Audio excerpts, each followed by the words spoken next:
반갑습니다. 오늘 1월 19일 체험교회 주일설교 함께 시작하시겠습니다. 마태복음 19장 16절에서 30절 오늘 본문입니다. 마태복음 19장 16절에서 30절 큰 자, 작은 자라는 제목으로 오늘 설교하시겠습니다. 함께 합독하시겠습니다.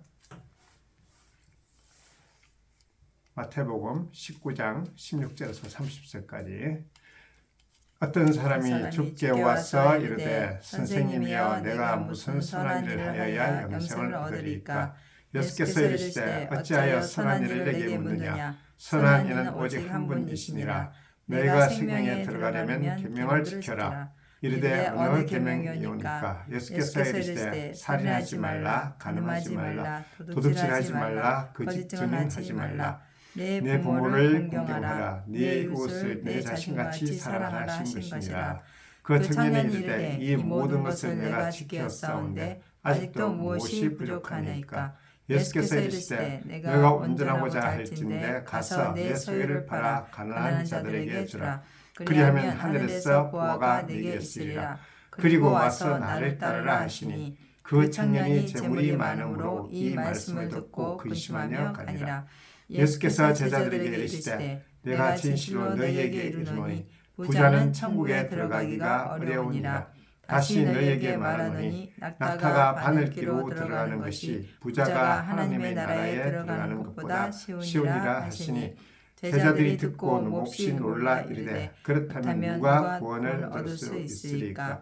예수께서 그들을 보시며 이르시되 사람으로는 할 수 없으나 하나님으로서는 다 하실 수 있느니라. 이에 베드로가 대답하여 이르되 보소서 우리가 모든 것을 버리고 주를 따랐사온데 그런즉 우리가 무엇을 얻으리까? 예수께서 이르시되 내가 진실로 너희에게 이르노니 세상이 새롭게 되어 인자가 자기 영광의 보좌에 앉을 때에 나를 따르는 너희도 12 보좌에 앉아 이스라엘 12 지파를 심판하리라. 또 내 이름을 위하여 집이나 형제나 자매나 부모나 자식이나 전토를 벌인 자마다 열흘 배를 받고 또 영생을 상속하리라. 그러나 먼저 된 자로서 나중되고 나중된 자로서 먼저 될 자가 많으니라. 아멘. 지난주 설교에서 부부의 이혼에 대해서 깨뜨리는 사람, 연합시키는 하나님이란 제목으로 지현욱 강도사님 설교가 있었죠. 창조 질서를 이유로 음행하는 이외에는 이혼하지 말라 그렇게 명령하시니까 제자들의 반응이 참 재밌었죠. 그러면 결혼을 어떻게 하겠습니까? 혼자 사는 것이 낫겠습니다. 그렇게 이야기합니다. 한 몸으로 창조된 부부 관계 속에서도 큰 자가 된 남성들과 작은 자로서의 여성들이 비교가 됩니다. 큰 자가 작은 자를 섬기는 모습이 아니라 사랑하는 모습이 아니라 실족시키는 모습으로 묘사되고 있는 것입니다.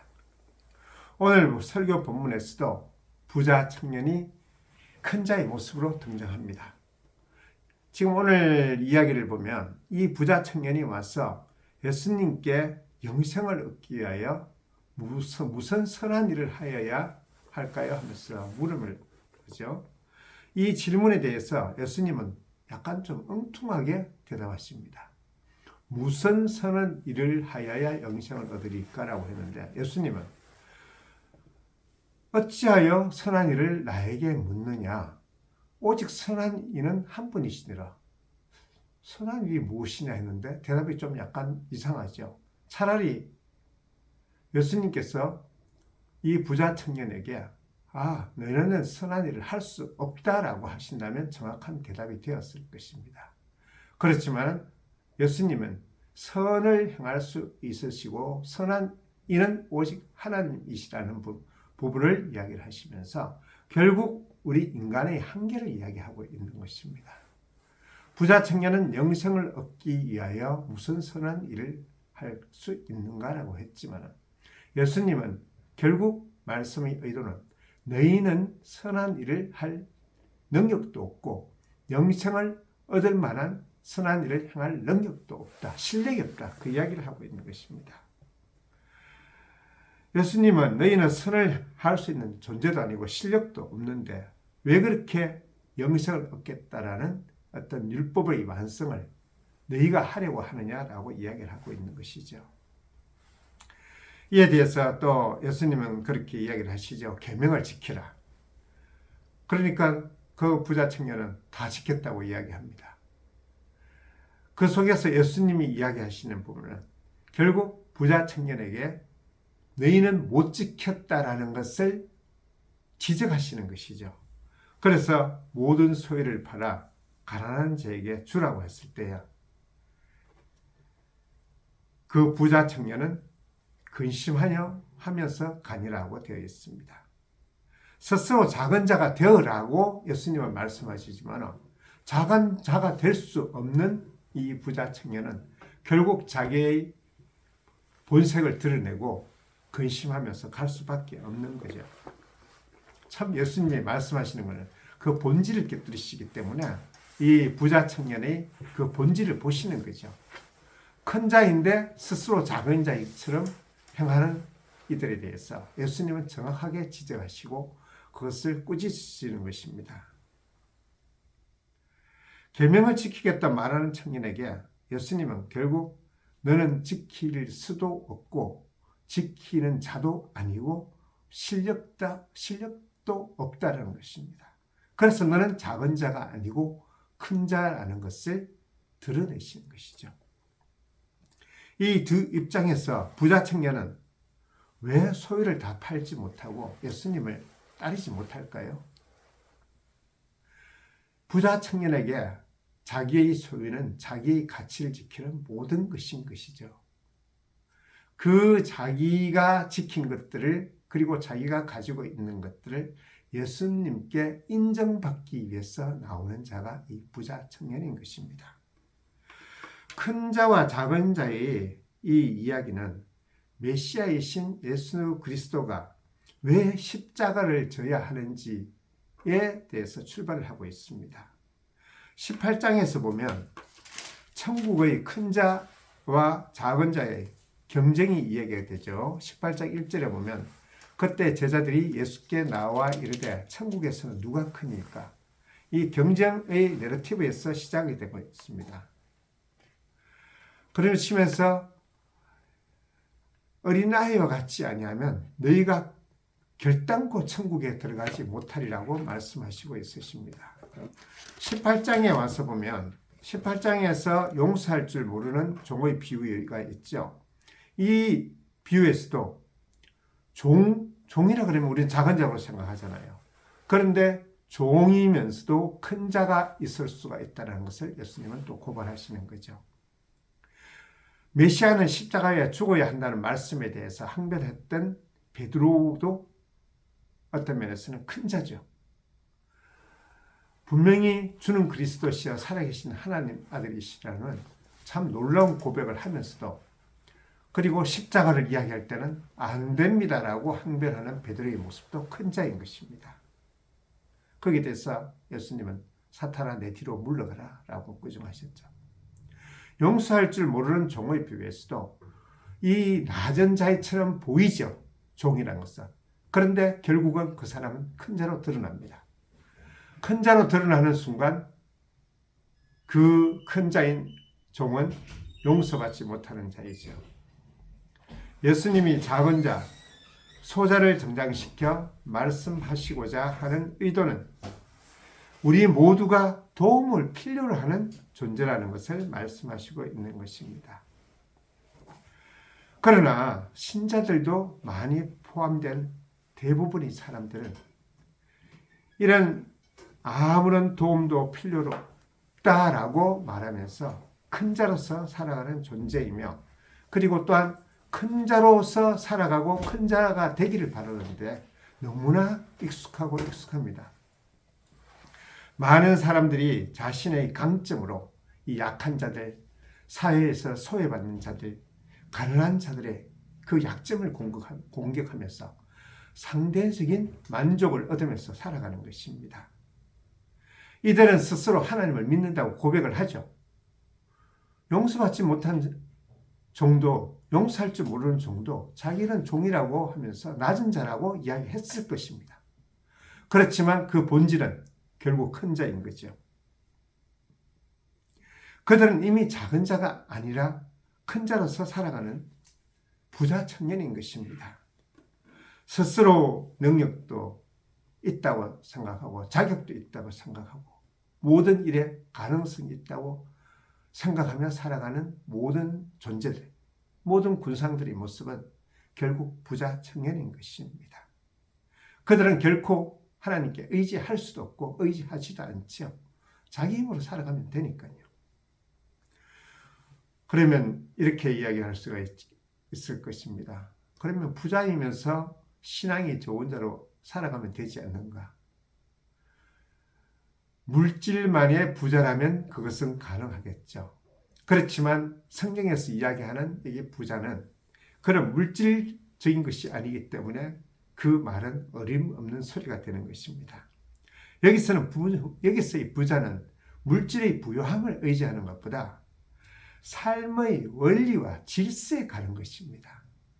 하나님을 믿는 자들이면 마땅히 버려야 할 세상의 질서와 그리고 세상의 가치에 대해서 버리지도 않고 크고 많고 높고 그런 놀라운 자기의 영광을 취하려는 모든 자세들, 그것이 부자의 이야기인 것입니다. 세상에서 작은 자는 쓸 자리도 없는 것처럼 보이죠. 아니, 우리가 어떻게 세상을 어떤 힘을 가지지 않고 물질을 의지하지 않고 내일을 준비하지 않고 살아갈 수 있느냐.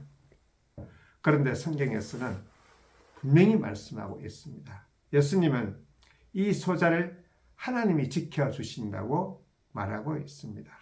마태복음 18장 10절을 한번 볼까요? 삼가 이 작은 저 중에 하나도 없인 여기지 말라. 너희에게 말하노니 그들의 천사들이 하늘에서 하늘에 계신 내 아버지의 얼굴을 항상 배움느니라. 그 작은 자들을 지켜주는 천사들이 항상 하나님과 소통하시면서 하나님을 배운다고 얘기를 하고 있어요.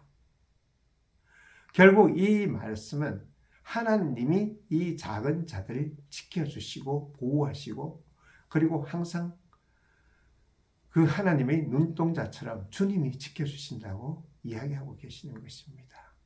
우리가 보기에는 작은 자고 힘없는 자로 살아가는 것 같지만 결국 믿는 자들, 진정한 소자인 그들을 하나님은 지켜주신다고 말씀하시는 것이죠. 죄인과 세리와 창녀들이 모인 곳이 어디인가요? 분명히 예수님께서 말씀하셨잖아요. 그것이 교회입니다. 우리가 하나님을 의지하고 작은 자로 살아갈 때에 성경의 모든 말씀은 더 이상 율법이 아니라 약속이 되는 것입니다. 이룰 능력이 되지도 않고 그리고 우리에게 그런 능력이 없는 우리에게 이루어 주시겠다고 약속하시는 것입니다. 많은 부분들이 우리에게 부부의 관계 속에서나 그리고 또한 세상 속에서도 사랑을 하라, 부부는 서로 존경하라, 서로 아껴주라 이렇게 하는데 우리가 작은 자로서 살아갈 때에 이것은 하나의 약속이 되는 것입니다. 세상은 자기의 높음으로써 아껴주고 사랑하려고 하는데 그것은 잔인입니다. 악인의 긍휼은 잔인이라 성경은 그렇게 이야기하고 있으니까요. 우리가 진정으로 섬기고 사랑할 수 있는 것은 오직 세상 속에서 하나님을 믿고 작은 자로 살아갈 수 있는 그때뿐인 것입니다. 때로 큰 자의 행포에 대해서 많은 성도님들이 상처를 받고 또 원망을 통하여 힘으로써 큰 자를 대적하는 경우가 있죠. 그래, 우리가 하나님께 힘을 받아서 오히려 너희를 보살펴 주겠다. 그것은 결국 큰 자가 되는 것인 거지 작은 자로서 살아가는 것이 아닙니다. 얼핏 보면 우리가 하나님께 이 물질적인 거나 영광을 받거나 지위적으로 높아서 세상의 너희를 내가 조금 보살펴 줄게 하는 순간에 우리의 마음의 자세는 이미 큰 자가 되는 것입니다. 오늘날 많은 사회적인 일들 중에 갑질에 대해서 많은 이야기를 하고 있습니다. 갑질당한 어리죠. 분명히 SNS나 또는 대중 매체를 통해서 그 사실을 고발하면서 그 갑을 마녀 사냥하는 일이 있습니다. 그런데 그 순간 어른 더 이상 작은 자가 아닙니다. 세상의 힘을 모아서 그 갑을, 자기에게 상처를 준 갑을 심판하는 것이 어떻게 그것이 을로서의 일이겠습니까? 그것은 또 다른 갑이 되는 것이죠. 그러면서 그 갑을, 자기에게 상처를 준 갑을 심판을 하고 그들에게 안갚음을 하는 모습으로 드러나는 것입니다. 겉으로는 어릴처럼 보이죠. 상처를 받았으니까. 그렇지만 본질적으로 마음속에서는 큰 자인 것입니다. 우리가 정말 작은 자로 하나님께 은혜를 입고 용서받은 자라면 우리는 분명히 우리에게 상처를 주는 그 자들을 용서함이 마땅하며 그리고 우리를 아프게 한 그 자들을 우리는 용서해야 됩니다. 그 큰 자들을 용서하라고요? 예, 맞습니다. 우리는 하나님께 용서를 받았기 때문에 작은 자가 되었고 그리고 우리에게 상처를 주는 그 큰 자들을 용서해야 되는 입장에 있는 것입니다. 그들에 대한 그러면 심판은 어떻게 하나요? 그것은 하나님께 있는 것이죠. 우리는 작은 자로서 하나님의 위로를 충분히 받을 것이며 또한 그 위로는 우리에게 분명히 약속으로서 이루어질 것입니다. 로마서 12장 19절을 함께 한번 읽어볼까요? 로마서 12장 19절.